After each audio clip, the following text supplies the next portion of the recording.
Everything is the classic AP move. Friends, welcome to Battletech Oath of Endosteel Season 3, Episode 4! Some people said that Season 2 only had 1 episode in it, but now we've got 4. Isn't that crazy? Welcome to the year 3038. But before we get started on that, you may be noticing that there is an unknown face here. We're joined today by, on Twitch, he's Bonway. On YouTube, he's Ticking Time Bomb. Pendragon, great Pendragon campaign streamer, fan of the show. How's it going, Ticking Time Bob? Great. Happy to be here, man. I've been following with Endosteel for a couple of months now, and caught all up, and yeah, looking forward to seeing more of this. Sad about Jasper. But, oh yeah. Yeah, it's been, it's been like a full calendar month since we last met up as well, and yeah, I'm sure things are just going to be crazy this episode. We see the bottom left-hand corner of the screen. It does the typical time flip where it shows that we're moving from 3030 to 3031, but then the number keeps going until it hits 3038. And we follow a dropship falling down onto the planetary spaceport. Nearby, there's a big hollow sign that says, see the exhibit opening soon. The Relics of Sant Andreas, sponsored by Jacobson Unlimited.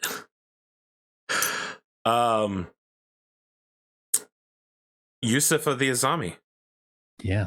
As your dropship is falling, you've not been clearanced to land at your original landing spot. You've actually been moved to a lower priority civilian landing location.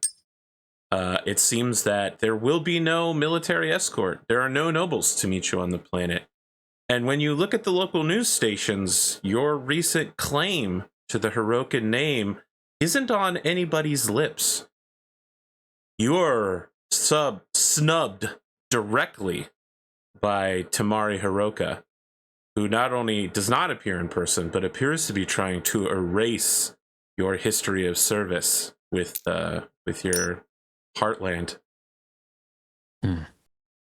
Well, if there's one thing, as I'm straightening my tie in the mirror, if there's one thing I've learned, it's that there's a time to strike, there's a time to be patient. As you exit the bathroom, yeah, and your mechs are being walked, just 4 left, smoking with basic armor repairs, but missing weapons, scorch marks, peeled paint out of the hold of this dropship. A man walks next to you. Now, while you have aged over the last 7 years, he has not aged a day. Samuel Barrett looks just like the fine Irish lad he always did as he stands next to you, adjusting his cap with his captain's rank bars, and says, "Well, I don't suppose we'll be seeing a second company anytime soon, sir." Well, some things might surprise you. After the survivors' benefits, we've not much left. I could barely afford to keep the lights on in this painless leopard. But things will change. I guess it's home for now. I heard that the Hirokans are not being particularly kind to us this day. No, and it seems that Tamari has put out a blacklist on this as well. It's tough standing against Whittington's favorite daughter. It's okay. Perhaps I could catch her at the next Kerensky ball. That's a long time away, sir. He slaps you on the shoulder but says, "I think maybe we'd better get a drink. But first, there's an emergency communique from someone on the planet saying they want to meet with you." Emergency? All right. Yeah. Patch it through to my room. Okay. Mr. Morris, why don't you tell us what we see when your face comes on screen? Absolutely.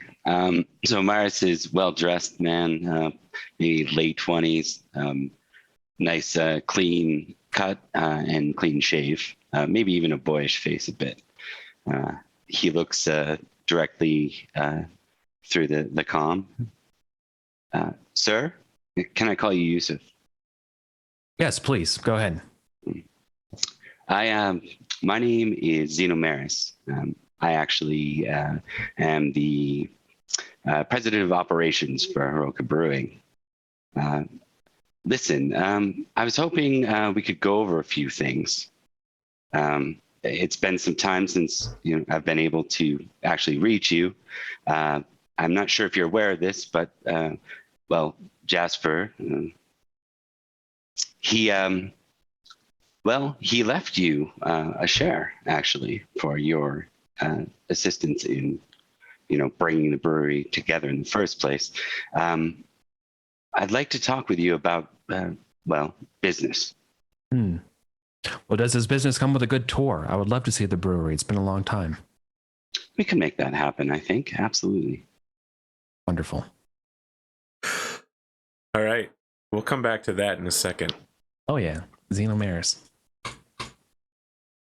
Everything is black and white, classic noir camera, slight drizzle of rain outside the no longer new, but still solidly built Seppaku estate as a lone saxophone plays solely in the night. A man in a trench coat and a wide fedora begins walking forward. He monologues slowly to himself in his head. So, it had come to this once again. I was going to see the dame. That's right. I had the goods that she was looking for, but at what cost? I had to leave Charlotte back there in the alleyway. Was she alive? Dead? I'd hardly know. But Bryceland wasn't a place that would be seeing the likes of Duke Dick anytime soon. As I took steps forward, it was as if I was putting one foot further into the grave. Then it cuts to him.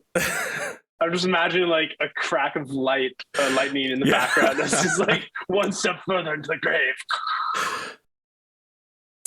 We cut to a full color scene that's obviously from Anko's. If that was his camera, now we're at Anko's camera, where none of it. It's the rain outside is really light. It's very there's bright no lightning. And colorful day. Like surrounded by flowers. Yeah. You've hired a number of private investigators and operatives, sent some of the Seppaku agents that you could get a hold of to Bryceland, but Mr. Duke Dick appears to be the first one that has managed to get information about your husband. What do you have for me? He slides an envelope over. The outside is labeled with a Portuguese phrase. It says Tesoro dos Tolos. Beneath it, it says the treasure of fools in English. Mm-hmm. Your husband was looking for something in the periphery. It always seems that I'm drawn back to the periphery. Whether it be my old cousin's foolish, maybe, pursuits, or now my husband's.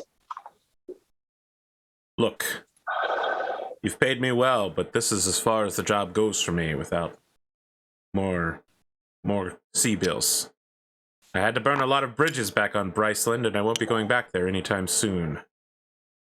I can't tell you what all your legal troubles are with the other cons, but, well, they have their way. You aren't going to be Lady Khan anytime soon. As he says that, he takes his fedora off and stares longingly out the window as if he is monologuing to himself Internally, about yeah. an event that happened. I think there's like a curious eyebrow from Anko. She's like, and that is troubling to say the least. Thank you. If you are not returning to Bryceland, then I have no more need of you at this time. I'll reach out to you if I do. If I have something else for you. All right. He slides a card onto your desk. Private Detective Duke Dick. spent a lot of time in that character creation there, huh? Yeah, I think Anko leaves the card there and like is lost in thought on kind of her next steps. And I think we pan to her after the Duke Dick departs, as he's been dismissed. So hopefully he departs. Let's do so. He does, but he monologues the whole way out. I like this guy. You know, he understood the assignment and he leaned in, and I appreciate that in a detective. I agree. Like the only reason why I even said that I'm done with you is because you can't go back to Bryceland anytime soon. I'm like, I need someone there now. So I think Anko would leaning into like Anko's very strong understanding of protocol and like nobility, whereas Eddie doesn't really have much experience in that. Sure. What's your question? I'm gonna put this out to the group for those that may know more. I would like to see if Anko can establish some level of hierarchy at Bryceland to basically like say, hey, I am the lady of the house, or like at least at this time through marriage. You try to fuck with that, then this is what's going to happen, and basically lay out the what's going to happen to them with like, you're going to be the household head on Bryceland. I'm going to be that here, and we're going to send an expedition out to find because to have faith of the people is to have the strength to be a family together, and basically like try to convince them that it is foolish for them to try to cut out Anko, as I have a lot of resources to help us find both their father and to help them. Okay. Well, as you know, the Bryceland cons have made you a similar offer, but instead of saying there will be consequences, what they've said is you don't belong to our family and stay where you are. Don't come here. There will be consequences. Oh my God. We gotta get rid of this guy. It's time for McDougal to take a deep dive. The fall of Lachlan. the fall of the McDougal house. It's happening now. You've summoned it into existence, Sam. I mean, I'm already calling this arc the fall of the Hirokins. I mean, you know how it is. There's a lot of falling of houses around here. Yeah, it's a house of cards, you know. God, I hope not. Yeah. Yeah. Okay. So I mean, now, I'm just going to tell you, if you have any level in protocol, you would know that going directly to Bryceland without a very, like, your threats of consequences mean almost nothing to them there because they're in the superior position. Like, it's their planet. Bryceland is a richer, larger world, right? Got it. Okay. Your noble title comes from their name, not from any independent power you have. So, you know, like, if you go there, I'm not saying they'll kill you, but they could just arrest you for, you know, pretending to be a noble. I don't know what consequences you think you can level against them as well, right? Like, you know, I guess you have full control over the Whittington Con assets, which are considerable since Paul Con did ship you, you know, that's true, armsmen and such, but you've had no control over Bryceland this whole time, and they are very well established there. If you go alone without either a real army or a legal army, you could be in trouble. Got it. Okay. Yeah, I mean, I guess that's kind of what I'm trying to understand in terms of protocol and what the actual choices are for you need Anko. Something to negotiate with. If you want to negotiate, you need something to negotiate with. What do you and based upon what Anko knows, would that be something like a lost tech, since that's kind of their thing, or would that be? I mean, you threaten the very existence of their line, right? Like your child being the heir means that your first wife's children will either be a cadet line or will no longer be nobles at all. Like that, your negotiation starts at either side's existence, right? Like one of you must come out ahead in this, and the other side will die, whether it's politically or literally. Unless you can find some way to negotiate that. And certainly this has happened before. Yeah, I mean, that's kind of what happened with intermarriages, the Seppaku house, right? So like the Seppaku house had a sub branch that was basically where Anko was originally. Yes, but the primary family branch doesn't want to become the sub branch. Sure. This is actually the plot line of Naruto. It's the plot line of a million damn stories. Yeah, but he's taken all of the names for his characters from Naruto, and this is the Hyuga that Neji was supposed to be the main line, and they were like, whoa, we don't want Neji to be the main line. Yeah. Oh my gosh. Yeah, so I think Anko recognizes this for the story that she's lived through in the past, and we'll contemplate a little bit further on what to do next. But I think for now, the first step is to, because I mean the way that you presented it, AP, is like either Anko acquiesces to their like, hey, you know, your nobility. Like, because like, if I say like I don't care about your succession, like you're welcome to do whatever the hell you want on Bryceland. Like the family here and the Khan presence here is only an asset to you, if anything else. So, I guess what's the position there for now that Anko can take that makes sense to hold on to what she has. Saying nothing is a good start. You could also just send lawyers to obfuscate things as much as possible to buy time for yourself while you come up with a position.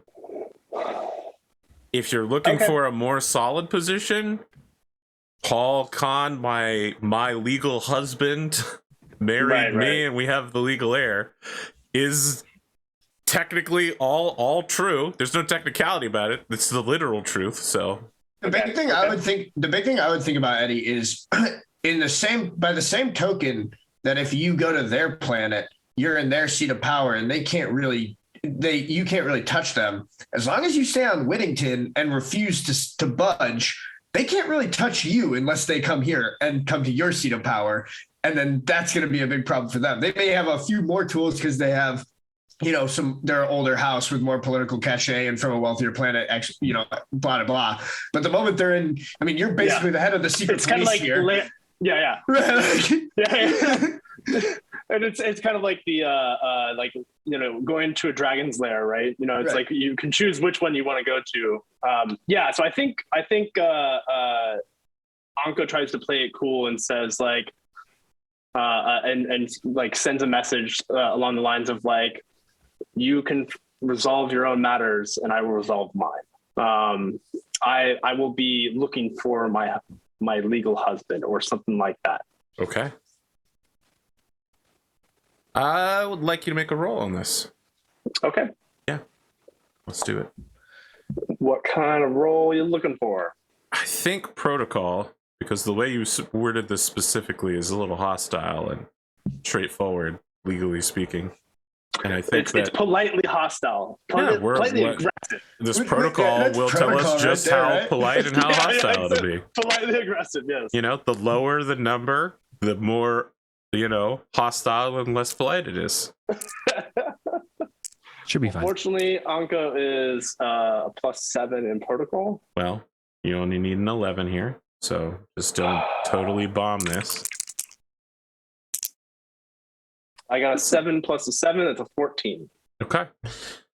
It's enough to buy you some time, right? Your declaration will be taken before a judge who's going to say, okay, she's got 6 months to find the husband. We'll move on to the next phase after that. That sort of thing. Lachlan McDougall, in your office, you are flooded with requests right now. The police would like expanded powers to crack down on the hiring hall streets. There are not exactly separatists, but the reformists are out there again doing a hunger strike at the ports to prevent ships from onloading and offloading cargo, ro-ro containers, essentially. This is why we ban unions. Well, it's interesting you mentioned unions. The Sanderists actually recently did a raid on Yohei Genji's. Oh my god. And Pax Charlemagne lost several tanks in the battle. It's not really clear what happened to the Sanderists, but yeah. Local guys. So, again, the nobility is pretty much directly under your control in every way. No one is left to oppose you. But your people and their local government have taken up that particular slack in a much smaller way. That said, you do have 2 tickets on your desk to The Secrets of St. Andreas, to be personally narrated by Maximilian Jacobson, recent returnee. Your planet is also now host to 2 bishops and a cardinal. Oh, sorry, a bishop and a cardinal. A bishop from the Roman Catholics and a cardinal from the New Avalon Catholics. So Jacobson has acquired papal artifacts that were shipped off-world during Amaris's reign. The dropship that they were on was thought lost forever, but in fact, they jumped into the deep, deep periphery and settled down on a world called St. Andreas, and then slowly devolved into a sort of eternal Swiss Guard praetorium that stood guard over relics that they didn't know who Christ was. They just thought it would be a good idea to guard everything in this dropship vault, essentially. So, you know, they weren't even at bolt action rifle level of technology when Jacobson and Interstellar Expeditions arrived. And it took years of negotiation and searching, but after almost a decade, Maximilian has returned with several scrolls, which he has been given special dispensation to put on display here on his, not home world, but home base of Whittington, which has considerably upped Whittington's local profile. There are several Lyran visitors who would like your attention for business deals, and you have been asked to speak by the local cardinal against House Hiroka. As you may know, in Catholicism, it is a sin to deny bread to the starving. And the Hirokans, over the last few years, have continued selling their wheat off-world. As Tamari is nowhere near a house manager as Jasper was, their finances have wavered. And that upsold wheat is the only thing keeping the house solvent at the moment. It has some pretty big Battlemech problems because it has a lot of mechs that sit around and do nothing and require upkeep. So it's not that the local population is starving plague famine wise, but there's not as much to go around as there used to be food wise. And it's questioned as to why the Hirokans are shipping all of the food off world when some go hungry here. They would like the papacy would like you to condemn the Hirokans. Okay. Gently. Okay. From the pulpit. So I think maybe like while we're like getting all of this information, we're seeing like Lachlan from behind, and then we like kind of pivot as he's getting like whatever like debrief or whatever on kind of the day's events. I think there's like a real coming out power ages type effect, right? Where you like see someone coming into the presidency and leaving the presidency, and it's like, you know, looks more like Obama, Bush, right? All of them went real gray. Right. So I think his hair has grayed out a little bit, and he's thinned a little bit. And I think instead of kind of like the long wavy hair that he had before, he has kind of like the Jed Bartlett from West Wing type haircut, where it's kind of like making the best of like what you have left type deal. And I think trying to think of what order I want to deal with all this stuff in. While you're thinking of that, you get a report from your local bureaucrats that the dropship assigned to Yusuf of the Azami has successfully landed on planet. Okay. Interesting. Very interesting. Wow, my personal invitation went to your fucking spam folder. Okay. Cool. Pretty rough, yo. I mean, look, I'm a busy man, Eric. No. Man. I love it. No, I love it because of course it would. Yeah. So So I think the first thing he does is he's going to send a message to the Cardinal asking if he can have a moment to speak with Tamari Hiroka to see if he can get her to come around before having to resort to such measures. Of course.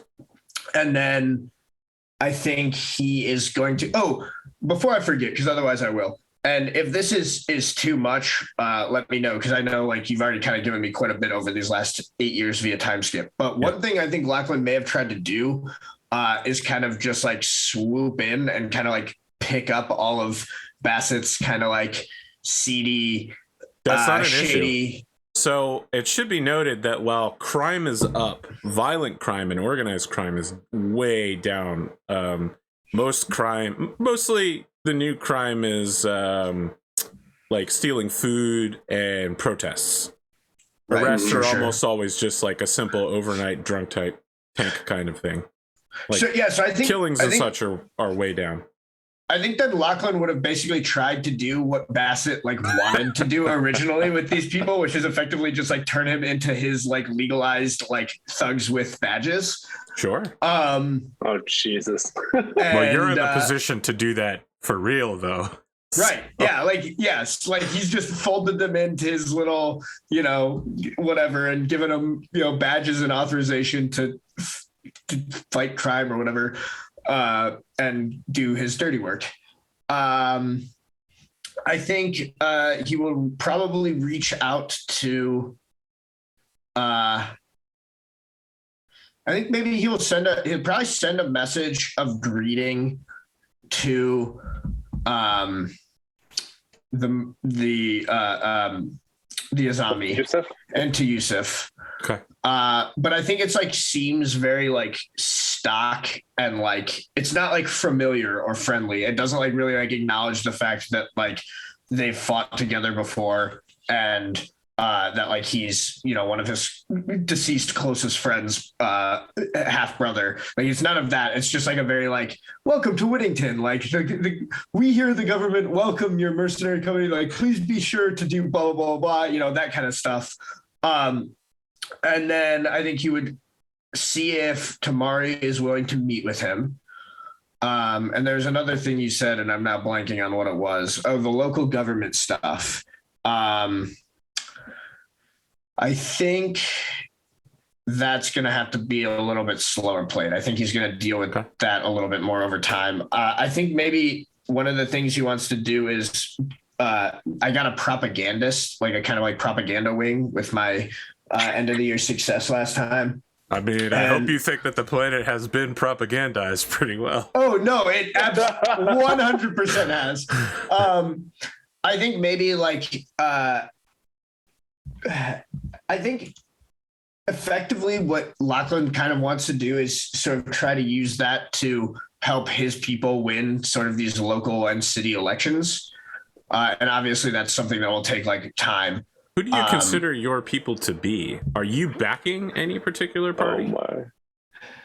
Oh my. That's a good question. So that maybe you want to think about that for a moment.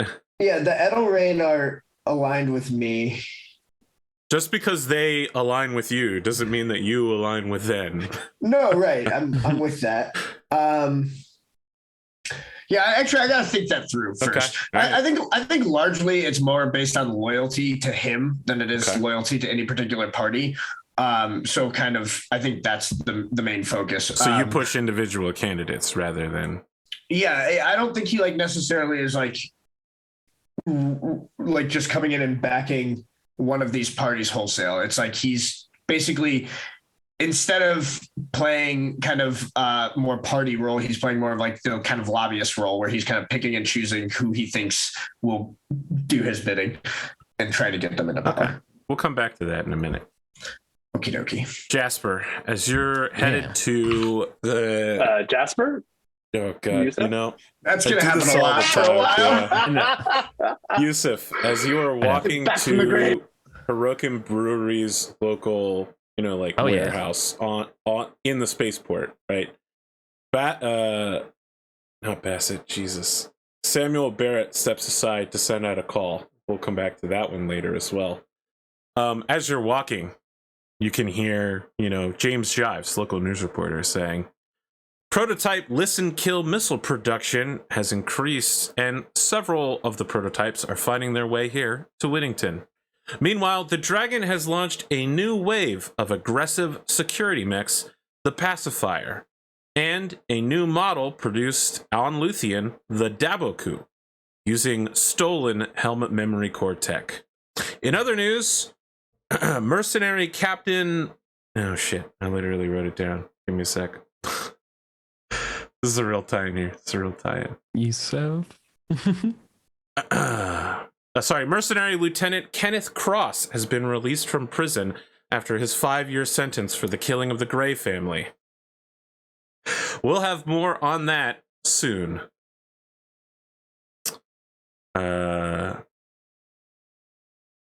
Maris, why don't you tell us, do you meet Yusuf? I managed to avoid saying Jasper. Do you meet him at the door, or do you send somebody?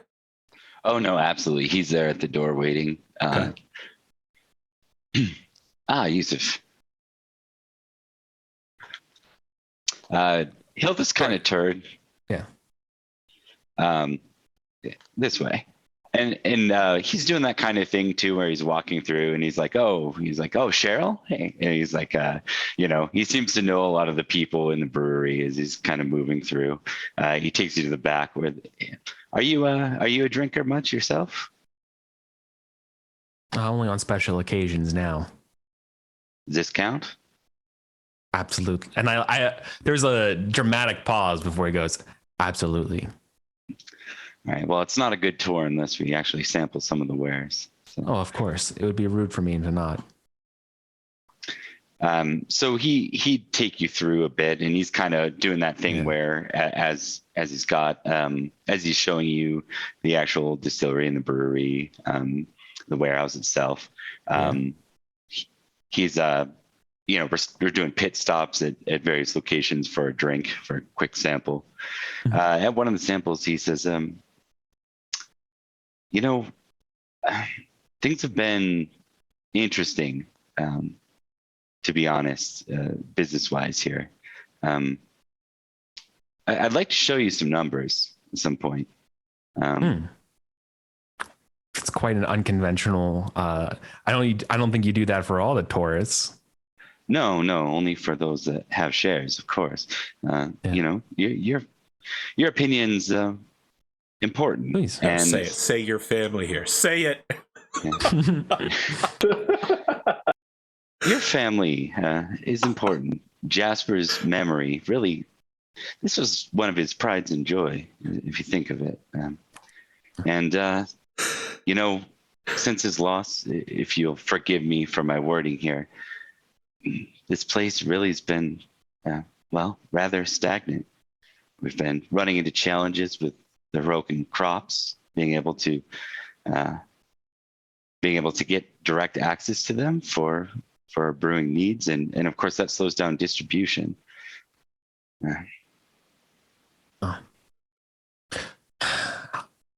That's tragic, because this beer is so good, and it hurts to hear that there's been issues since his passing. I would love to try to get an audience with Tamari. Perhaps I could make your suggestions on your behalf. But right now I've just landed. I'm just I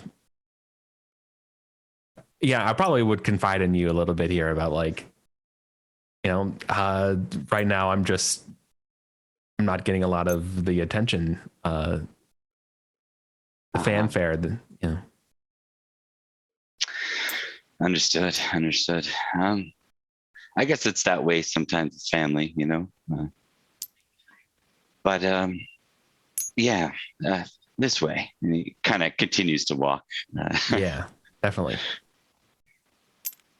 So I guess it's more complicated than I had originally thought. Are you not directly involved with Tamari, if I might ask? Not yet. Oh, okay. Unfortunately. All right. I know. I tried contacting her on the way here, but my message must have gotten jumbled. You know how those long range comms can be. Oh, right. You're a mercenary, right? Is that what I had? Yes. Oh, okay. Yeah. Is it? What's your preference, if I can ask? Do you like being? Are you more the type that likes to be off planet as much as possible? Like, is that your thing, or do you like the visits home? I'm glad I'm glad you asked. I enjoyed my adventuring, but I looked around and it was time for a change of pace. You can grow tired out in the black, fighting on worlds you don't care for. Makes you long for the ones that you do, as I'm like looking around. I can understand that. I'm home and I intend to stay. Understood. There's one other thing I think, well, with the distribution challenges we have right now, there's a risk where this could actually become a sinking ship, to be honest. We're not there yet, but the challenges with the local crops in general right now, if something isn't rectified there, this could be more a cost for the Roca House versus profit. And as the president here of operations, I have to say that is not a place I want to be. I don't want to be sitting in front of Tamari or you having to explain what went wrong here. And I would speak to her directly, but mum's the word as far as any answer goes. Imagine being as busy as she is presents that challenge. Extremely. Well, I can say from one business owner to another, sometimes when things are on the line in this dire, that's when we really see what we're made of. And I like you. I think you have a really strong head on your shoulders, and I think we're going to get through this. I think so too, Yusuf. Can you tell me anything about the other shareholders? I think this is a good place to... Yeah, okay. Wipe to... Let's see here. Lachlan, moments after sending your message to Jasper, you get a call. Oh, no, Yusuf? Oh, yes, Jesus. You get a call from your secretary that says, I have a Mr. Barrett on the line for you. Says that your old friend, sir. Should I just take a message? I think Lachlan gets a little bit of a strange look on his face and just says, what the hell put him through? So, like, I feel like you have active camera feeds throughout the spaceport. All over the place, probably all over the planet at this point, given how he just full on surveillance state at this point. But yeah, one of them lights up, and you can see him from the video call he's making at a payphone from a different angle. He salutes when the call goes through and says, "Count McDougal, Captain Samuel Barrett here. I'm reporting with the rest of the Yusuf's men. I was hoping I might have a minute of your time, sir." I'm a busy man, Barrett, but you caught me in a good mood. Go ahead. Yusuf has not received a particularly well-placed reception here. I think you know it and I know it, that he is a loyal son of the House of Hiroka, and yet we can't find a place to stay on planet, so we'll be staying in the mercenary quarter. I would hope that if you have work soon, you might be looking to hire a mercenary unit of great reputation and skill that's looking for a chance to rebuild for a little while. Don't you worry, Barrett. After fighting you once before, I'm not letting anyone else take your contract. I appreciate that, sir, but I have to say I'm somewhat defanged from my old self. We've only got my Saladin and 4 mechs now, so... I'll tell you what, Barrett. I have something in mind, but I need to take care of things here, make sure they're smoothed over when it comes to your particular company. You'll hear from me soon. I promise you won't be in those mercenary quarters for very long. I appreciate that greatly, sir. My most sincere thanks. Anything else I can do for you, Barrett? No, he gives you another salute and then hangs up. But while the call ends on one screen, the camera still pans and follows him on another. Perfect.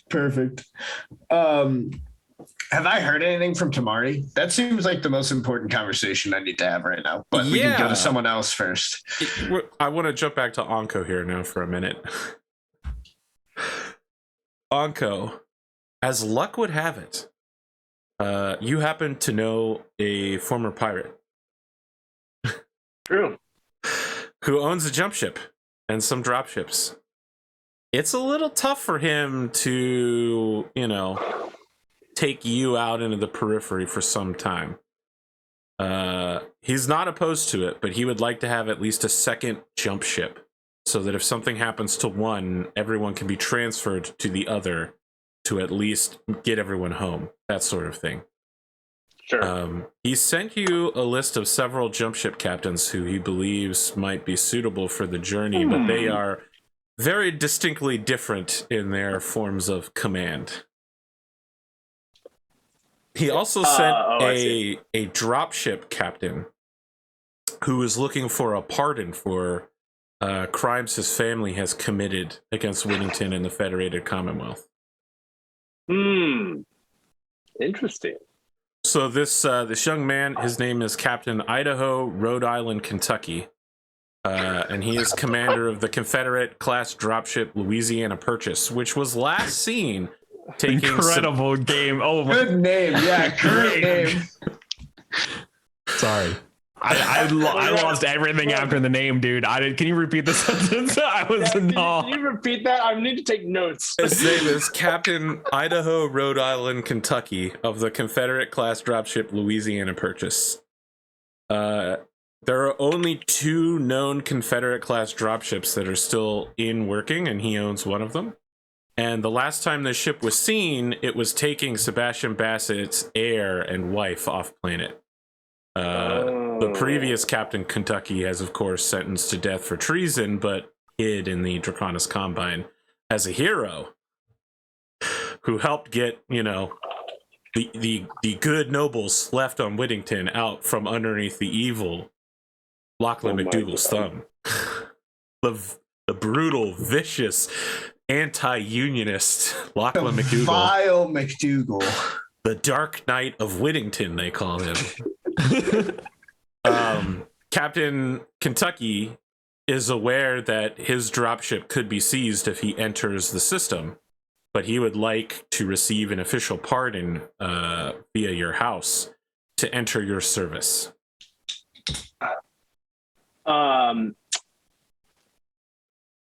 I think that's kind of interesting. So I think there would be... So from like a background check, since we know that this is a Bassett, previously they've worked with Bassett before, or they've worked with that house. Oh, thank you so much for writing that down, because I was like, Idaho, Rhode Island, Kentucky. Yes. What the fuck? Oh my god. Technically, his initials are IRIK.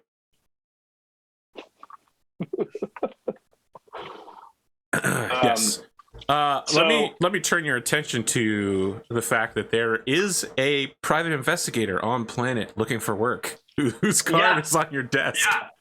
Yeah. So I think I immediately call oh gosh, Duke Dick. Duke Dick. Duke Dick. Okay, I gotta write that down too because I forgot about that. Okay, Duke Dick. Private investigator. So I think there's like a scene where Anko, it's kind of like it flashes between the noir and the like colorful, like a split screen, and it's like, you called, lady? Dick here. The transatlantic accent. yeah, exactly. Unfortunately, I don't have my voice box today, but yes, I need you to look into someone on planet, or attempting to make their way on planet. A Captain Idaho Roads, Island, Kentucky, of the Louisiana Purchase. Tell me what you know of them and if they could be trusted. Give me 2 weeks to get across the Combine border. I'll tell you everything I know. Do I have that kind of time? I don't know. Do you think you have that kind of time? I mean, what's the rush? What are you in a hurry to do right now? That's true. Okay. You're looking for your husband, right? But you know, having another dropship under your command means you can bring more people, more supplies, more mechs. That's true. And if you have a list of the jump ships, what would be a means of like either hiring them or? Oh, you'll have to pay them an exorbitant amount of money. Yes, but on the other hand, most jump ship captains doing what you're about to do will instead take a considerable upfront payment and then a portion of the salvage. Okay. If your husband really did go looking for the treasure of the fools. Yeah, well, I want to say it in Portuguese, so you know. Give me a sec, because that's what it's called. Is Tesoro dos Tolos. They will want a portion of that, you know, like 10%. You have to say it more like Tesoros. Tesoros. Yeah, there you go. No, it's more Spanish than anything, but okay. Yeah. But nice and spooky. You got to give the spooky delivery. Otherwise it doesn't work. I apologize to all of Portugal and any country whose main language is Portugal for what we just did. So I think Anko would basically start vetting those different captains and seeing which one thinks would do the best for her and the expedition. So of course you could choose both of these captains, or you can pick between them, or you can choose neither. One's name is Captain Dawson. He's captain of a jump ship called the Christian, and the other. Oh, I was about to say they were flying the Creek. Is that right? The Dawson's. No. Creek. The other captain is Captain Sion Yu Guen, who has a somewhat dubious reputation locally. So Captain Dawson runs a former military jump ship that left service to the Lyran Commonwealth during the Third Secession War and has been in his family for probably like 80 years since then. He runs it as his father, grandfather, and great-grandmother did, as a strictly militant jump ship. You're expected to arrive with your drop ships on time. Meals are served 3 times a day. You get a hot and a cot and whatever else the captain decides to give you. He's cheap. He's effective. He's also a massive pain in the ass, Captain Dawson. Captain Sion Yu Guen, and I guess I'd better type it out because my Korean is very bad right here. You should see my. Okay, yeah, I was about to say his jump ship is technically unnamed. He is his entire crew is his family, and except for his sons and daughters, they're all his wives. This jump ship is pretty much right out of the 1970s. It's got like shag carpeting everywhere so that the kids don't hurt themselves bouncing off of solid armored walls. Disco balls. There's a picture of Al Gore on the wall somewhere. What? They listen to Air Supply? Oh my god. Technically, this jump ship has not made port for about 7 years and has been wandering around the periphery. They only take select clientele and only offer themselves to people who they think are interesting. And they have chosen you as a possible client on planet. Interesting. And how expensive are they compared to Captain Dawson is quite expensive. Captain Ewan is not very expensive. Both of them, however, will want quite a like 10% of the salvage of whatever lost tech you might find or whatever you bring back on top of rescuing your husband. Okay. It's good. You want to think about this for a minute, or? Yep. I'm gonna think about it for a little bit. I'll probably end up having a scene with Lachlan. As like, you know, they kind of, I think over the years they've grown in their like advisor / mentor role, where it's like Anka will come to Lachlan for like advice on family in some respects, but then also like it's Anka keeping an eye on Lachlan, who's kind of gone down this dark, or like maybe this darker path, or so she's kind of thinking. Yeah. Say no. You have received, well, there's an advertisement in the newspaper and the classifieds that you know to look out to whenever your handler wants to contact you. They would like you to meet them at a coffee shop in the hiring hall quarter. Absolutely. So your handler sits across from you. She adjusts the giant, huge rose on her dress as she sips at some pretty, you know, like Maxwell coffee, instant coffee, and distastefully, and says, so, have you made contact with the target? I have.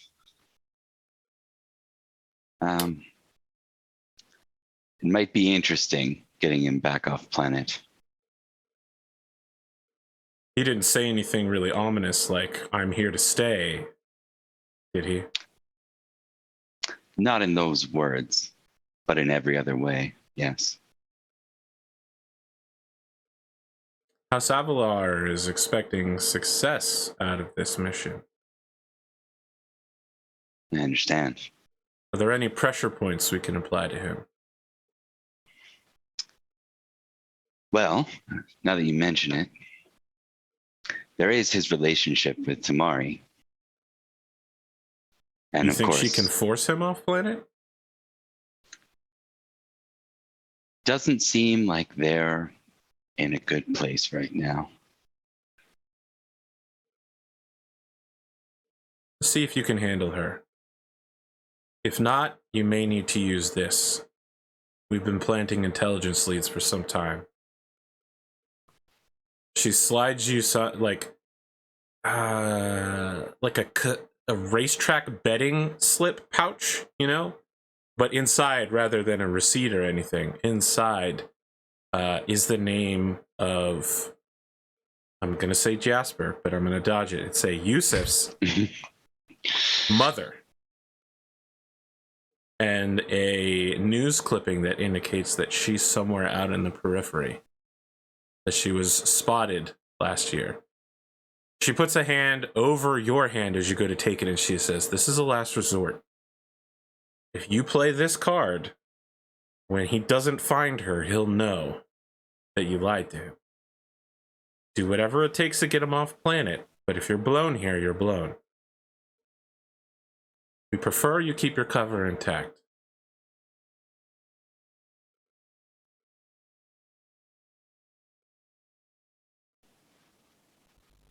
I understand can do. With that, he kind of sets down the coffee cup and grabs the file. Pleasure doing business. And with that, he gets up, walks away. All right. She gets up and walks away in a different direction. You would betray me in this economy? There's layers. Is Love anyone ready to do a Who next is this House scene? Avalar? Oh my god. I could do Sorry, a scene with Tamari. Avalar. All right. Yes. I'll Avalar. put it in chat. Avalar. But I feel like if I do that, you're just going to Google who they are, which will ruin some of the surprise. All right. Tamari takes your call in a way that she hasn't for Yusuf. She has aged gracefully in the way that a young mother who's now no longer a full college, she never finished her college graduacy. She's just kind of been forced into the barony role, now countess, right? Things have not gone well. But she has done her best to carry everyone's water in the wide, expansive Harukan world. So she's sitting gracefully. In the background, of course, there are children running around crazily and wildly, and someone going, "No, stop, get down, stop playing with that. That's your father's sword. Do not, if you unsheath that, you're in trouble. You're in a lot of trouble, young man." It's your father's sword. The whole time, Tamari is sitting there totally placid as she answers your call and says, "Lachlan?" I was hoping we could speak in person, Tamari. "I can be there in a few minutes." Why don't I come to you? She breaks character to turn to look over her shoulder. It says, "Hanabi, put that down right now. Everyone go put on your good clothes. Count McDougal is coming." And everyone's like, "Yes, Mom." We will prepare tea service for you. Much appreciated. Yeah, I think Lachlan heads over there. I think he's back on the super garish fashion thing. Yeah, but you're friends with the Lyrans now, right? Like, this is what they expect when they come to this world. They want the hero of Solaris. Right. And I think, the thing that I think he's taken to over the last 8 years is like a rich guy cane. He's got one of those now. Oh, nice. Rich guy. Someone cane, told yeah. me I should get one of those. Oh my god. So he's got his cane and his whatnot when he's walking into the house, and I think he says hi to the children. I think another thing we may notice is kind of after the death of his wife and kind of the last 8 years, he's before he was pretty good with kids, willing to kind of talk to them on their level, their level, and kind of engage and play and hang out with the kids. I think he's much more distant and formal now. And kind of acting the part of kind of the stuffy count, even if he is a family friend. And then he's not going to bring up business right away with Tamari, right? He'll take a minute and do the tea ceremony and not rush into things. Not only bring stuff up after a couple rounds of tea. Tamari is actually gonna listen. If this was a tennis match, she's gonna do the first serve here. The young Duchess, Harmony Lake, she's turning 16 this year, correct? That she is. When she's 20, she'll be assuming her role of command over the planet. Have you prepared for your eventual passing on of power? Of course. I'm training the young lady as my own, the way that her parents may have to take command. Once she is ready, of course, I will stay to advise her as she needs, but she will be the rightful ruler of this planet as she is now. Please. Oh, go ahead. I said, by that time, she should be a cunning and decisive ruler, as well as kind and just. Let's all hope so. And please send my appreciation to your people in Spaceport Security for rerouting Yusuf's ship. I wanted to make sure the media did not get wind of his arrival. Of course, of course. That's part of what I wanted to talk to you about, but there's something more important first. The grain situation, Tamari. It's becoming untenable. I know that you've been having trouble when it comes to the finances since your husband's passing, and I'm hoping that I can help with that in a way that can benefit everyone on planet, but most especially your family. Very distasteful topic for conversation, but very well. My financial advisor, Mr. Rico, has informed me that we need to continue shipping our grain off-world. It would collapse several supply chains if we did not, and to be frank, since you have brought it up, well, no matter how distasteful it is, we rely on the additional money from the exportation of that grain. When Jasper died, before he died, he fired all of the Azami farm workers, and with him, we lost the Heroican inherent knowledge of these farmlands. Now, I've done the best that I can, but there's no one that knew how to work these lands, and we're only just turning things around. You could give me a few more years, I think we'll start to see a bit more profits, and maybe we can lessen things. Tamari, I've given you the time that you've had because of what I owe to your late husband.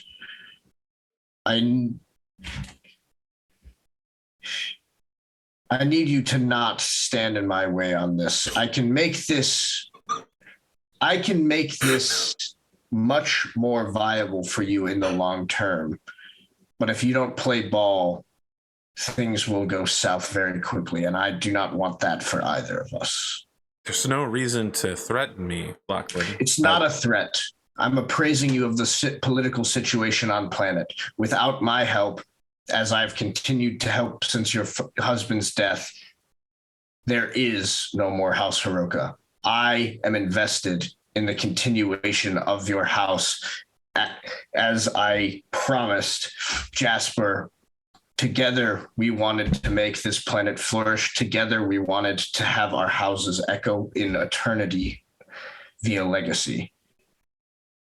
Oh, I'd love a role here. You're thinking on short-term gains. I'm thinking about the future. I'll take intimidation or leadership.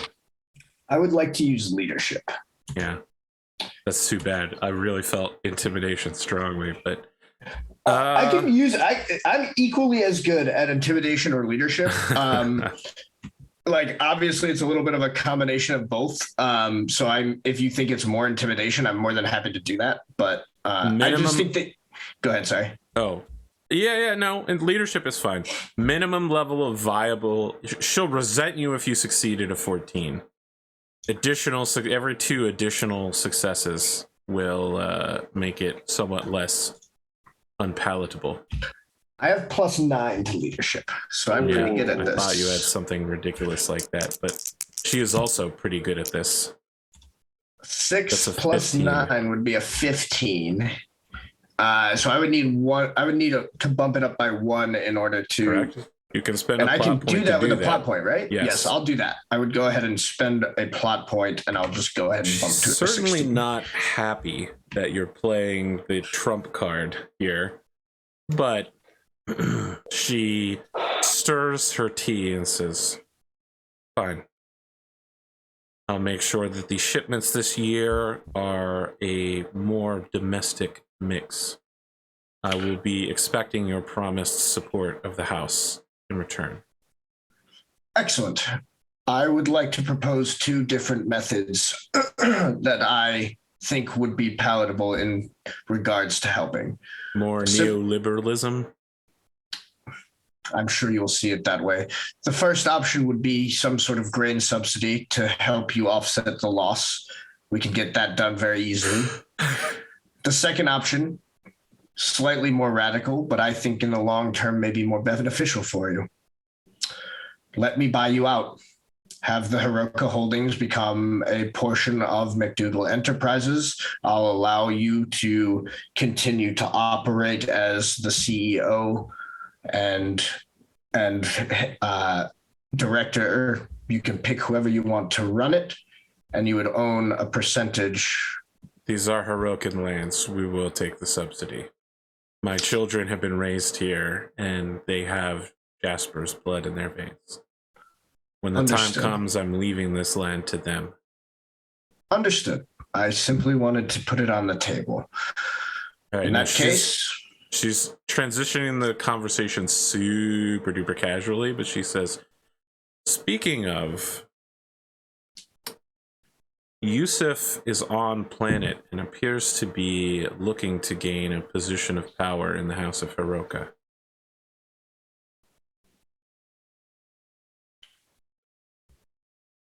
and I have no interest in having him supplant my children as the head of the Hirokan County.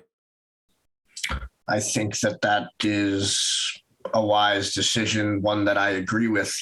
That said, unless the man has changed greatly in the last 8 years, if you bring him into the fold, I could see him being the greatest champion for your children possible, a true knight in your service. I would prefer if you use your influence to encourage him to seek work elsewhere.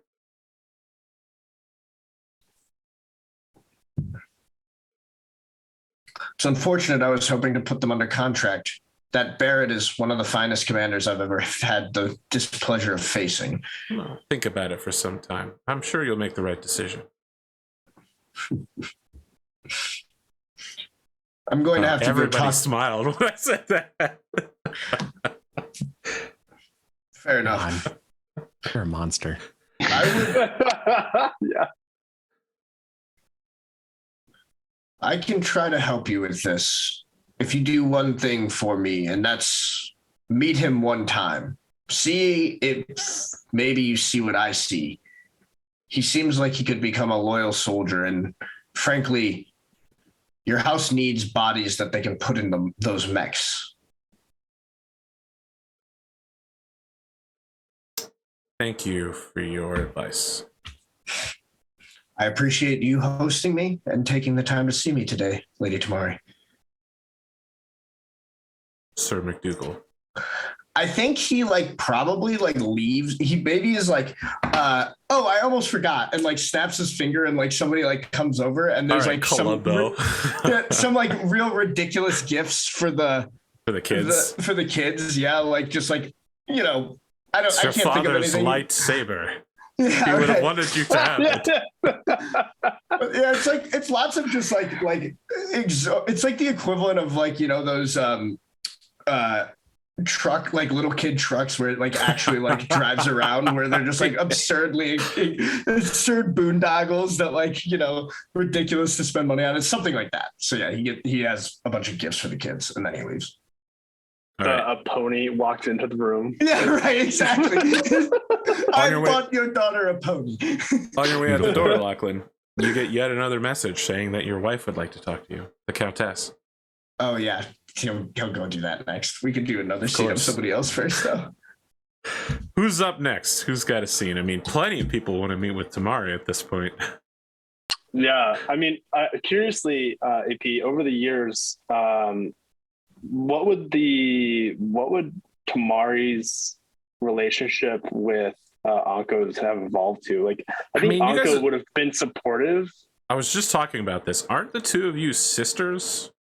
Yes. Right. Then, I mean, her relationship with you is that the House of Seppaku and its descendants cannot survive at that House Hiroka. So she feels the exact same way about your branch of House Khan. Not all of the Khans, just the Whittington Khans can't survive without the Hirokans. And the Hirokans can't survive without the Khans. Yeah. I think there's some level of Anko's been trying to help her with the finances in the households, but she doesn't always listen to her. I can't remember if I said if she was older or not. I think so. I think Anko was the older sister. And yeah, so she would like ignore Anko's advice and then do exact opposite or something like that on occasion. And yeah, I think I almost want to say that Anko would like call and just say, "I heard Yusef is back on planet." Yes, he is indeed on planet. What do you intend to do?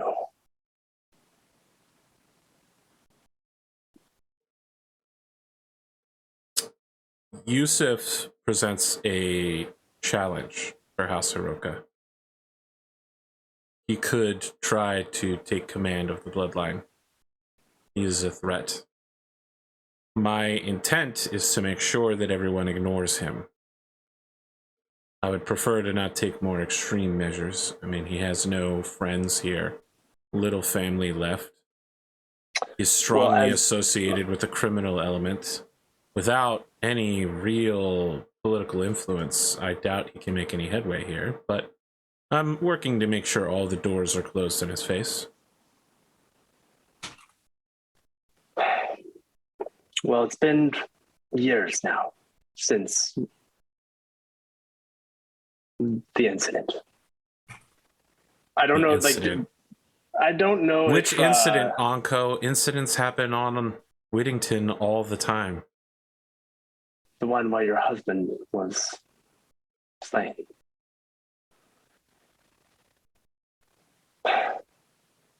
You have not found someone else to help you run the house. Oh, wow. No, this sets her off for sure. She says, I don't need anyone else to help me run the Hirokan Heartlands.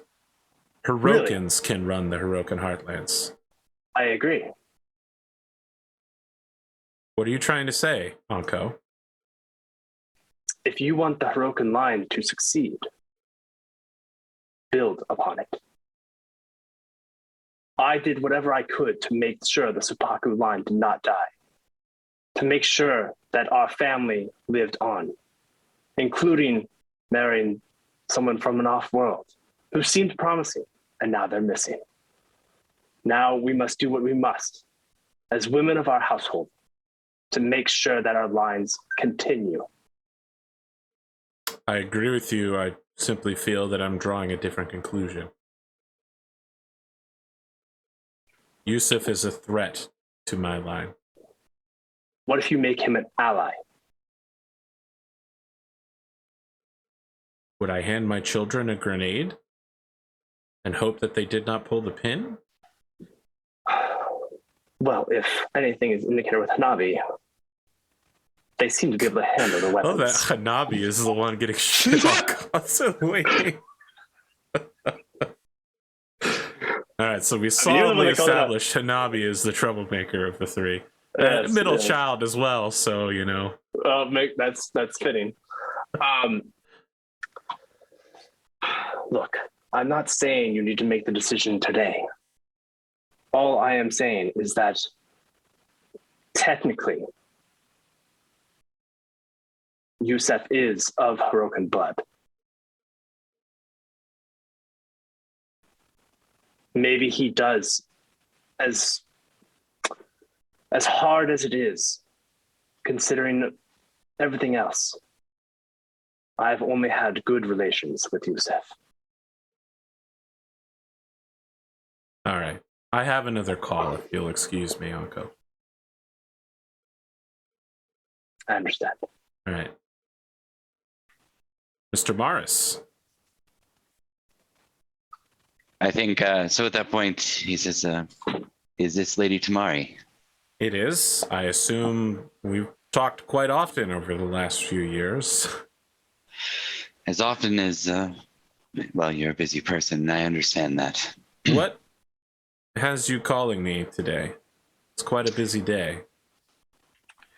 Well, I thought you might be interested in our recent guest here at the brewery. We had Yusuf here. He left with, with a list of the shareholder names. I'm not sure if you recall. I tried to raise this to you in the past. Part of Jasper's cut of this place did pass down to Yusuf. It was in his will, of course. I'm let him into your facility and gave him the shareholder names. Well, I mean, it's his right. He's part of this after all. Best I can do is my job, and that is part of it, my lady.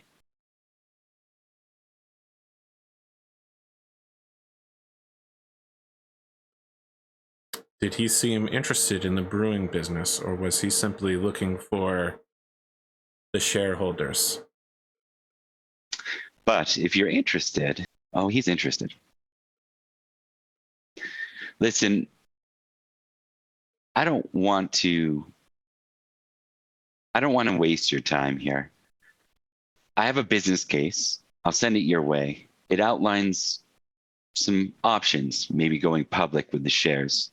Make it less likely that, that he could buy his way in further. It also outlines some of the need or challenges with our current distribution model. I'm looking for a signature and some changes there, but I have a feeling that with the use of here on planet, he's going to be an opponent to this. I think he takes pride in anything within your royal line, your noble line, that he might be able to hold on to. Honor is very important to a man like that. I'm taking a top-level look at these changes. You want more off-world distribution of the grain rather than more domestic? Well, off-world, I suppose that's a way of looking at it. It's really more about the brewing itself. We need access to the grain in order to complete our own distribution. I'll need some time to look over this. I have some distribution problems of my own regarding the grain. Oh, I see. Of course. Mr. Morris, keep your phone line open for the next few days. Don't go anywhere I can't contact you. We may need to move quickly on several aspects. Consider it done. Thank you for your service. Yusuf. AP, real fast. Yeah. I want to make sure this is caught. So I think as they disconnect, Tamari receives a message saying you text right after you hang up. Yeah. Yeah. I have a distraction off world that I may be able to bring Yusuf along with me. All right, well, now she's super focused on this. You're going to invite him to come on the search for the cons? Yeah. All right. Yusuf, you have received a gold embossed envelope inviting you to dinner and tea at the Hirokin Estates. Wow. Finally. I feel like Barrett's probably over your shoulder and he's just like, well, that's certainly a first step, sir. Yeah, I'll say. For some reason, I feel like Barrett is now played by the guy who played Miles O'Brien on Star Trek.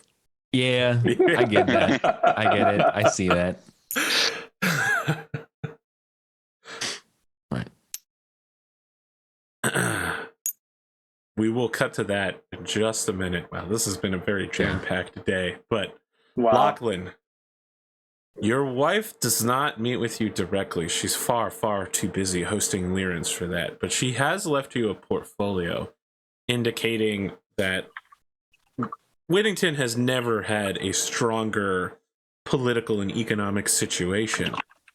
And attached to it is the old plans that your first wife had to look for lost tech out in the periphery, and that there are several jump ship captains, namely a Captain Sion Yu Buen and a Captain Dawson, who seem like they might be worthy allies in your cause.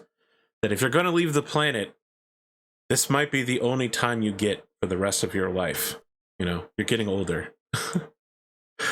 And one last job. Once the Duchess comes of age, it's unlikely your position as Chancellor will allow you to ever leave again. Yeah, I think like Lachlan takes a real pause at this, right? Like he had in his head, this was gone. Like he was never going to have a chance to leave Whittington again for something. I feel like you probably threw this folder in the trash, right? Yeah. And she's brushed it out and put it inside a binder waiting for today. And there's also probably a lot of complicated feelings about like Xenia's legacy in this and kind of that element.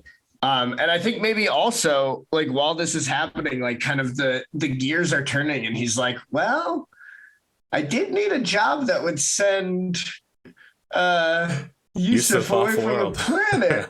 And, I have been hearing rumors that Anko is looking for her husband out on the periphery. Yeah, I'm not making any attempt to hide the fact I'm forcing everyone in a specific direction. But yeah. So I think I think like the way we see this is it's like Lachlan, like the initial reaction is like, no, there's no way I can do this. And then just like throughout the day, like Lachlan just like finds himself planning the trip and like putting things together and like reaching out to these captains. I think maybe the first thing he does is like calls Sir Tyr Sauron and like sees if he knows any of these guys and like which guys he can trust and that kind of thing. Sir Tyr Sauron would highly rate Captain Dawson of the Christian. He's heard things about what goes on in the unnamed ship of Captain Guen, and he would not Tyr Sauron. He wouldn't stand for that ever. Not on his ship. He would never dock his dropship to such a jump ship. He wouldn't be able to get the stains out. So I think then he like starts making inquiries. He maybe I think he's starting to put stuff in motion. Both captains indicate that they'd love to meet with you, but there's currently a bidding war for their interests as they've received a second offer on planet from a anonymous. Who's clearly Anko. The moment he gets this, Lachlan calls Anko. All right, let's do that. You're going to the periphery? Well, I guess the rumors would be spreading. Yes, that is the plan. I'm coming with you. There's something out there I need to find. What, do you know the name of this thing? No. All I know is that Xenia found it before she died. I never had a chance to go looking for it. Well, you are more than welcome. In fact, maybe you can help. I have one jump ship, but it would be safer if we had more. Sir Tyr Sauron has recommended Captain Dawson. Yes, I was looking into them. They are more expensive than the other, but good track record. A little bit of a pain in the ass, but I'm sure you've dealt with plenty of those in your life. What's the point of aggregating wealth these last 8 years if I can't spend it to make sure this job goes right? I say we go with the more expensive option. I also think we should bring Yusuf and Barrett. Tamari wants them off planet and they want a job. Funny enough, I just offered the same to Tamari. It seems that in the years that we've worked together, we've begun to think alike.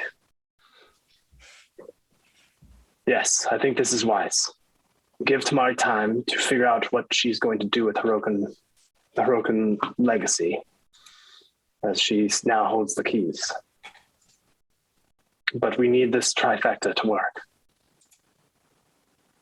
The Khans and Brycelands have been asserting certain legalities.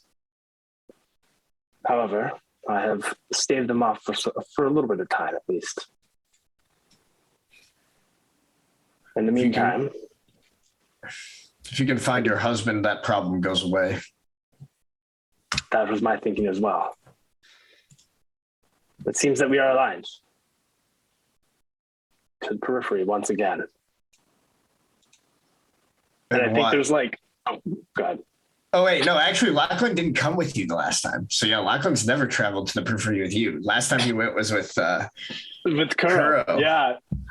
And I think that was like a nod to both of our times going to the periphery, but separate. So, like, there's like a little sliver of the pirate base, like some like trinket that she grabbed from there that she looks up to. And I think you look up to like the time that you and Kuro went out to the periphery of like some stupid trinket that you both grabbed is like, oh, this is fascinating. I'm into that. I like that. Yeah, I think that's his plan. Oh, actually, I think before Lachlan lets Anko go, he's going to say one other thing. He's going to say, there's one more thing about Tamari.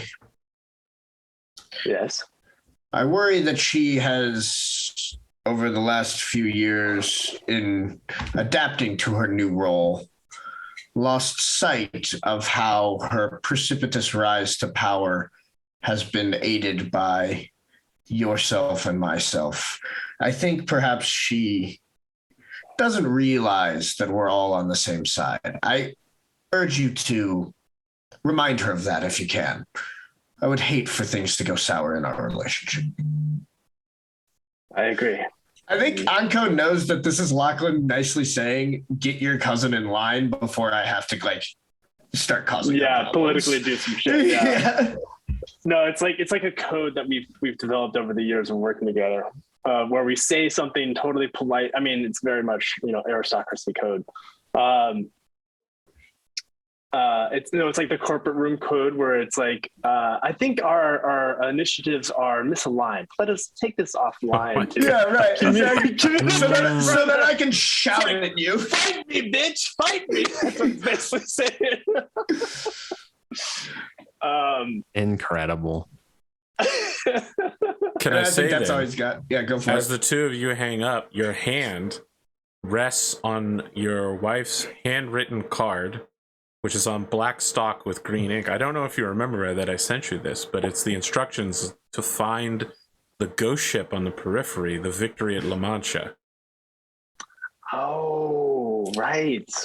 That's something Lachlan has written on this card. Right. The Victory of La Mancha. At La Mancha. It's La a place Mancha. in Spain.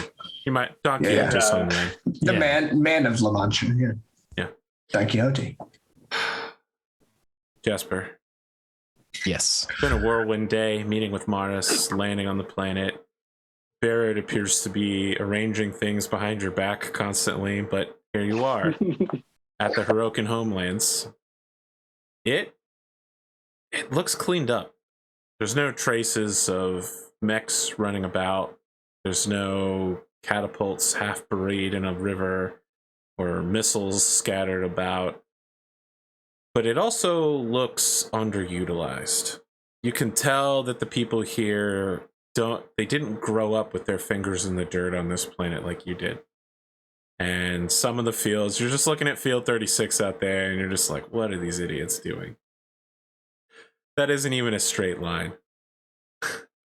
They're far, which is impressive because they have automated equipment and satellite navigation, and they're not. This is Battletech. Satellite navigation's a little at this point in time.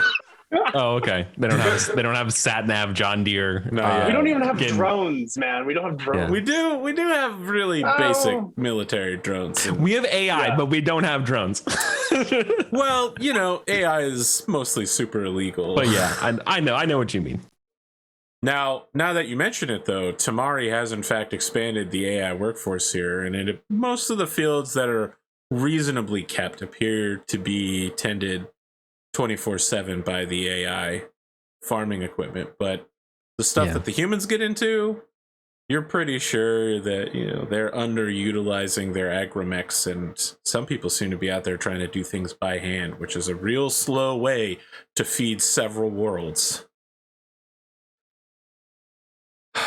Your car is driven not to the front entrance, but to the family side entrance. Right. And the Countess meets you personally in like a 1920s New York style gray gown, a little shimmering material to it, gloves, nothing. It's fancy, but it's not like too much sort of deal. Sure. She doesn't finish it off with like a tiara or, I don't know, feathers or something. She holds out a hand for you and says, Yusuf? Tamari. What is Yusuf wearing? I imagine Yusuf's wearing that nice business suit, right? All right. When you come in, there are 4 children here.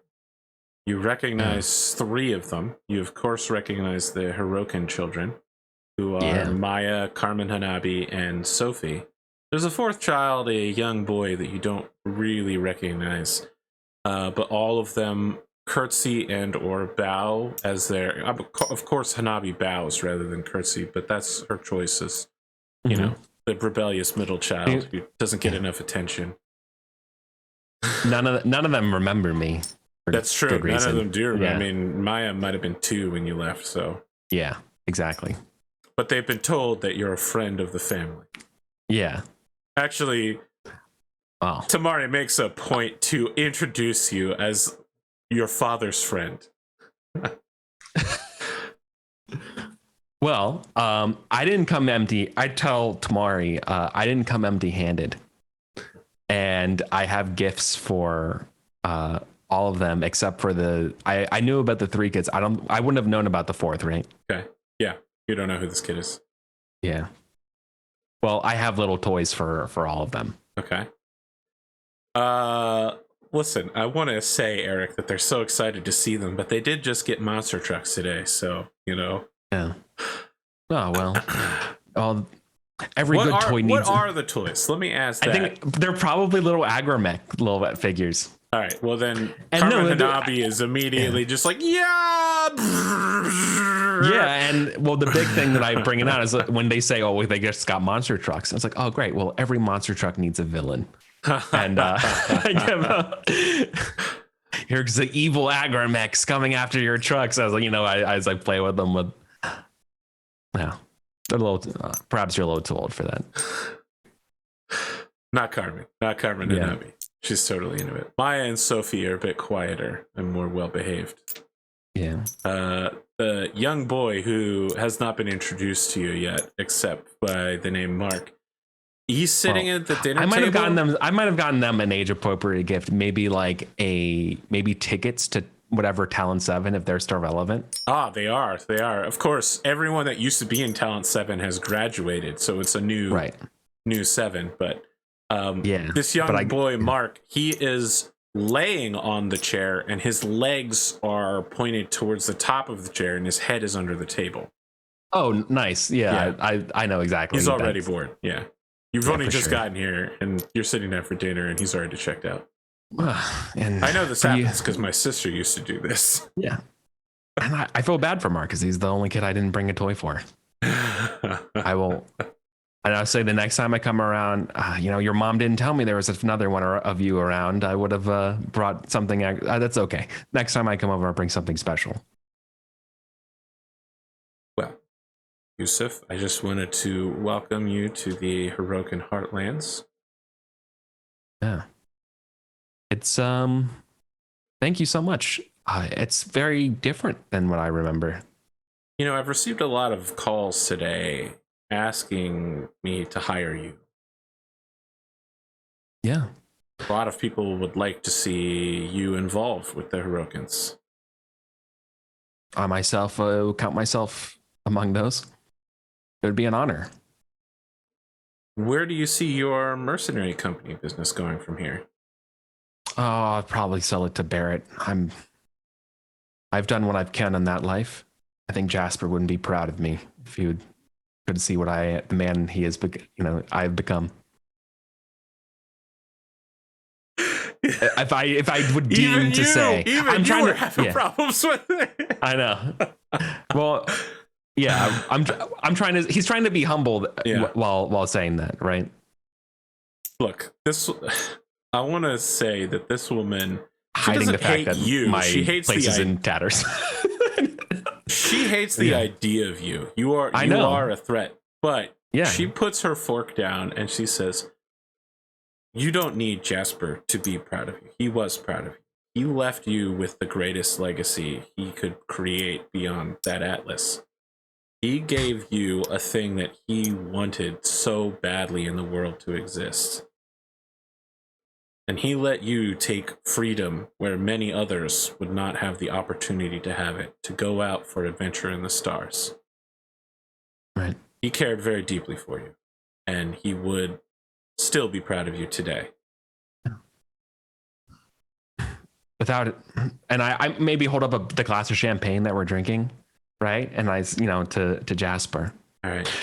He set me on a path of adventure, as you say. And every good adventure comes with treasure. And perhaps the greatest treasure I found out in the stars. Don't do it. Was the value of service. Okay. I thought you were going to say family. No. Well, I kind of am, but in that, Tamari, I intend to stay here. Not the manor, Whittington. In what capacity? An unemployed mercenary creates a slight problem. I am who I am. So I request acknowledgement of my formal background and bloodline. To what end? So I can point, best she's just serve. Like, Maya, Carmen, Sophie, Mark. Dinner's Go over. to the kids' room. Go to the kids' room. Servants come to take your plates away, and like someone's like, "Would you like dessert?" Man, she's like, Yeah. "To serve what? Who? In what capacity?" I would like to take your hand. No, listen, I gotta ask, is that a physical description of a thing you want to do? Or No, is that that's me role playing. No, that's what he says. Is that a line you're saying, or are you asking me? Okay, all right. No, it's kind of both. Like, I would like to take your hand, as in like I want to hold your hand, and be like, oh no, my intention is to marry you. Okay. No. Of course. I understand. I wouldn't expect you to say yes. I have so much more to prove.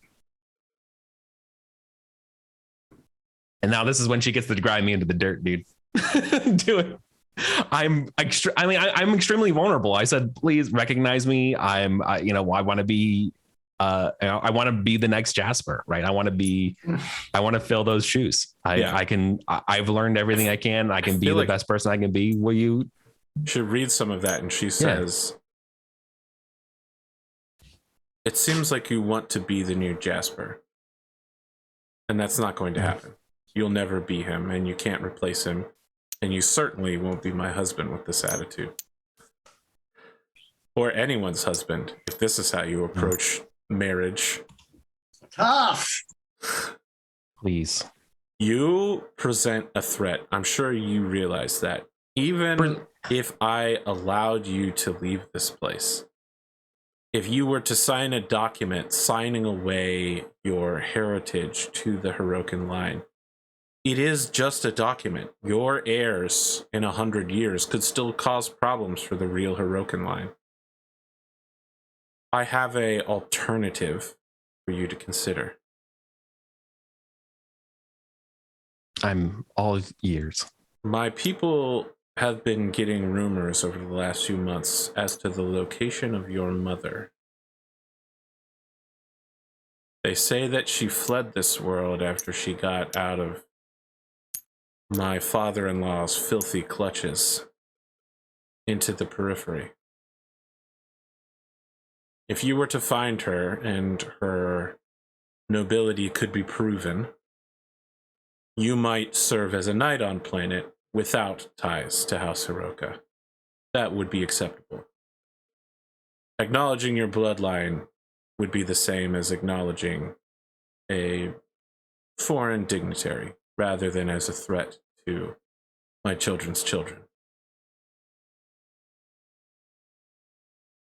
I'm actually She nodding as a swallows player. heavily because, right, Yeah. I mean, like, what you're discussing right now is like, you got marriage on the table, and she's like, I need you to leave and Yeah. come back with something.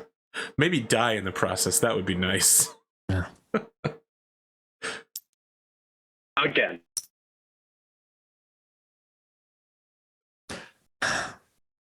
I take off my bib, right? Like I'm done dinner, and I excuse myself as I were eating crab or lobster or something. yeah, whatever the formal thing. Yeah, right. And I say, well, I will. It would be an honor to take up this task. She stands as well, sees you out to the door, and says, then I look forward to your return with matriarch in hand. I won't let you down. All right. Can I kiss her hand as I leave? Yes, Or you can. okay, but and she hates it. Yeah. Yeah, she does hate it. But as soon as you're gone, she's texting Maris to say that she's dealt with her Jasper problem. Yusuf problem. Yusuf problem. And she'll send you further details tomorrow about her plans. Cool. You would text back, understood. Love it. So good. I feel like this is a good place to stop here and maybe talk about what happened. But the next episode will definitely open with Anko and Lachlan, maybe in tandem discussions, or maybe in discussions with the, each of them is in discussion with a different jump ship captain. I don't know how you want to handle that. Maybe think about it for a second. Ticking time, Bob. Thank you so much for joining us. I would love for you to join us again in the future once everyone has come back so we can see where your plots have gone. Thanks. Yeah, absolutely. Love to be here, and it's been a blast. Thanks, guys. I apologize because I thought you would get to play more of a part in getting rid of Jasper, but in fact, everyone else kind of pushed me into doing it. Yeah, Yusuf. Fuck. No, that worked. It worked out actually. It's kind of amusing to see. Everyone just like, man, what if we got rid of Yusuf for a little while? Wouldn't that be great? Wouldn't it help everyone? Well, I didn't realize we'd all be on the same page about this. Yeah, no, it just kind of worked out that way, I think, because that was one of the things that was interesting with how the Bryceland Con like faction, or I don't know how to describe it, branch, basically like pressuring Anko to do something dramatic to make sure that like they maintained their foothold, and then of course kind of where we've all ended up in the last several years, just like growing in power on Whittington to be able to just do the things that we need to. Yeah, very interesting. Surveillance state, oligarchy. I mean, oh man. I mean, this is always how it was going to be for Lachlan. Yeah, Lachlan was always a bad guy. It was just what kind of bad guy he was going to turn into. So that might be depicted on the cane. Is it, we got a lion or a skull head? What is the top? Oh yeah. Oh, What's good the old question. Yeah. I gotta. Because Lachlan is just such like a garish asshole. It's probably just like a giant gem, Fair. and he probably What's- has like different canes for each outfit, so he can match the gem to like whatever he's wearing. Now we're Hunger Games. Okay. Oh my god. Yeah. Do you have like a special button that allows you to do or like communicate with the cane or do something with the cane? He presses the let's see. button and it launches the nuclear missiles. yeah, exactly. Oh It'll my be God. interesting. I feel like Yusuf's arc, like as an NPC before a character was kind of noticed me senpai, and it'll be interesting. to see. Yeah. Still Yusuf- on that same arc now.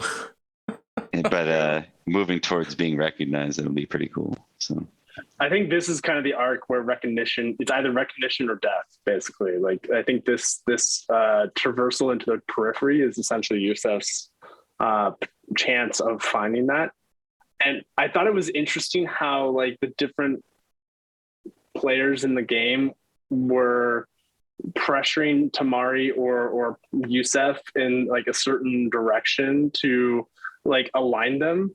I like, as I was thinking through it, I was like, okay, if Tamari and I's relationship was centered around making sure that our family lines lived on, then what's a good way of making sure that Yusuf is either ingrained or embedded into that, or find some other path where like she has a little bit more time to think about it, rather than get seeding her with some ideas so that she has some good thoughts to think about. So I'm excited to see how this plays out for sure. Okay. Post-credit scene. It is a group of people holding up posters that have Lachlan McDougal's face on it, and like a crosshairs over his face. They're chatting like, "Hey, hey, ho, ho! The McDougals have got to go. Hey, hey!"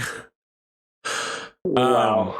Like a convoy of police vehicles roll up, and stormtroopers roll out with like full SWAT tactical gear.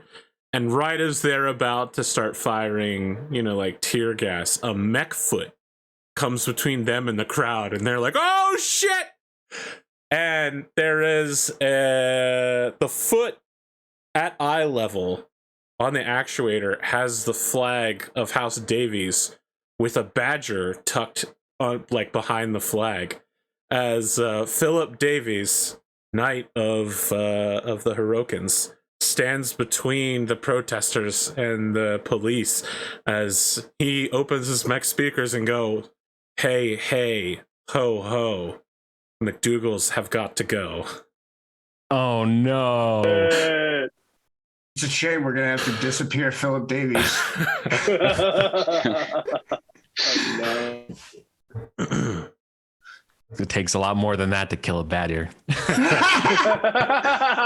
And here I thought that we were friends. I thought the badger liked me. He does like you, but he doesn't like what you've done with the government. Oh well. Yeah. Screw him then. He's gonna have to disappear. It's kind of fair. Yeah, no, That's absolutely fair. Very it's reasonable. horrible. It's horrible what Lachlan's done. I mean, Lachlan literally threatened like 3 people in today's episode by just being like, Yeah. "Do what I want, or you're in a lot of trouble." Yeah. Someone has to stand up to him. It's the people of God. Whittington, who are also backed by a guy with a mech. At this point, it's just a question of if Lachlan lasts long enough in order for me to hand him off to AP as a villain, for me to try to destroy him as playing his kids, or if he collapses into ruin before then. Who knows?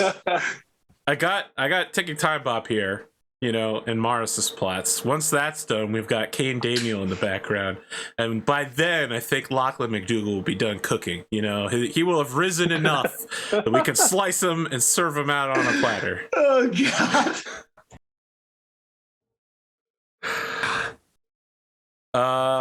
All right, that's it for us. One of the Oh no, It's go one ahead. of the joys of this. It's one of the joys of these kind of legacy games is the fact that like you kind of see well, it's kind of like what I had said in the chat. It's like you're a hero one day until you become the villain you most hate. I said something different. The true evil is the one we make along the way. There we go. No. No. I hate it. Ticking Tie Bob, thank you so much for joining us. That's let me scroll up. Bonway on Twitch. What can you tell us about your Great Pendragon campaign run? Yeah, absolutely. I started like in the early year 480 with Uther. So getting done with the prologue kind of thing, moving up to 485. And I'm actually launching a little companion side project. It's called Gathering of Branches, which is going to be a all-female cast of characters, and it's going to look at the magic and fairy side of the same events that are happening in the world. So it's hell pretty cool. yeah. Yeah, That's That awesome. sounds dope. it's going to be set in Summerland, so Yeah. Somerset. Yeah, Somerset. But for all that Pendragon speak, we have a weekly game on Sundays and Sunday nights, which is super late, so we don't have a lot of live viewers. But I host all my videos on Ticking Time Bob on YouTube, so you can find our video library there. Yeah. All right, Patreon, thank you for your support. You get a first look at this a week early. Everyone else, thank you for joining us. I know that this is your favorite series on my channel. Probably for watching this, statistically it's true. But yeah, we're going to keep going. We're back next week, right? Sans Maras for now, Should but be. don't worry. Yeah. It is Easter, but yeah. I'm good It is next Easter, week. but I And don't know then- that any of us are celebrating it. No, I don't do that. You know, for the last few Easters, I had to go to my grandmother's, but not this year. Yeah.